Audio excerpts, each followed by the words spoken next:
Hello നമസ്കാരം, ഞാൻ രമേശ് മീർ. അപ്പോൾ ഞാൻ നിങ്ങൾക്ക് ഒരാളെ പരിചയപ്പെടുത്തരാം. ഇത് നമ്മളെ കാഞ്ഞിരോട് റോഡ്, അതായത് നരന്തോട് കടൂർ ഈ പെട്ടിക്കട നടത്തുന്ന നമ്മളെ പവിത്രാടിന്റെ വിശേഷങ്ങളിലേക്ക്. അപ്പൊ ഈ കാലിന്റെ പ്രശ്നം പറ്റിയത് എങ്ങനെയാണ്? കാല് ചളിയിൽ വെച്ചിട്ട് കുഴിനകം വന്നിട്ട് ഷുഗർ കൂടി അപ്പോ കാല് മുറിക്കേണ്ടി വന്നു. അപ്പോ നമ്മളെ പവിത്രാടിന്റെ കാലാണ് ഈ കാണുന്നത്. കണ്ടോ നിങ്ങള്? ഇതാ നെഞ്ചോളം വെള്ളം കേറിയ നാടിനെ നമ്മൾ കരകേറ്റി, കടലോളം വീശിയടിച്ച കാറ്റിനെ നമ്മൾ മലകേറ്റി. ഇക്കാലം മാറും, നമ്മുടെ കാലക്കേടുകൾ കഥയാകും. നാം ഒന്നായി കൂടിയിരിക്കും, നാളെത്തും വൈകാതെ. ഇക്കാലം മാറും, നമ്മുടെ കാലക്കേടുകൾ കഥയാകും.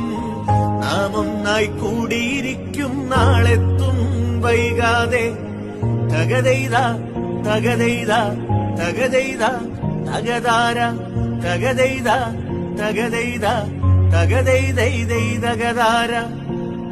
നെഞ്ചോളം വെള്ളം കേറിയ നാടിനെ നമ്മൾ കരകേറ്റി, കടലോളം വീശിയടിച്ച കാറ്റിനെ നമ്മൾ മലകേറ്റി.